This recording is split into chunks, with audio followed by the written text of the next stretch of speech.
एक सेठ से लक्ष्मी जी रूठ गई। जाते हुए बोली, मैं यहाँ से जा रही हूँ, अब मेरी जगह नुकसान आएगा, तैयार रहना। जाते हुए मुझसे कुछ मांगना चाहते हो तो बोलो। सेठ बहुत समझदार था, बड़ी विनम्रता से बोला, नुकसान आ रहा है माँ, आने दीजिए, बस जाते हुए वो ये वरदान दे जाइए कि मेरे परिवार में सब आपस में बहुत प्रेम से रहें। लक्ष्मी जी मुस्कुराई, तथास्तु कहा और वहां से चली गई। उस सेठ की 4 बहुएं थी। कुछ दिनों बाद सबसे छोटी बहू खिचड़ी बना रही थी। उसने खिचड़ी में नमक डाला और अपने काम में व्यस्त हो गई।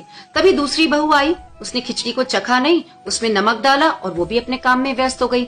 ऐसे एक एक करके तीसरी और चौथी बाकी की दोनों बहुएं आई, ना कुछ जाना देखा, खिचड़ी चखी नहीं और खिचड़ी में नमक डाला और डाल के चली गई। रात को सबसे पहले सेठ खाना खाने बैठा। जैसे ही उसने खिचड़ी का एक चम्मच लिया, उसे महसूस हो गया कि इसमें बहुत ज्यादा नमक है और तुरंत समझ में आ गया कि नुकसान आ चुका है। किसी से कुछ नहीं कहा, चुपचाप खिचड़ी खाई और चला गया। उसके बाद खाना खाने की बारी आई बड़े बेटे की। जैसे ही बेटे ने खिचड़ी का एक चम्मच लिया, परिवार वालों से पूछा, पिताजी ने खाना खा लिया? उन्होंने कुछ कहा?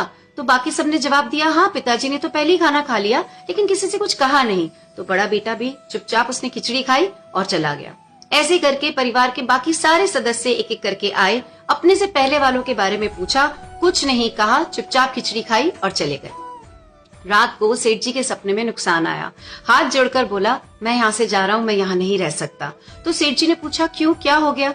नुकसान ने कहा कि तुम सबने मिलकर 1 किलो नमक खा लिया, कोई किसी पर चिल्लाया नहीं, गुस्सा नहीं किया, सब शांत रहे।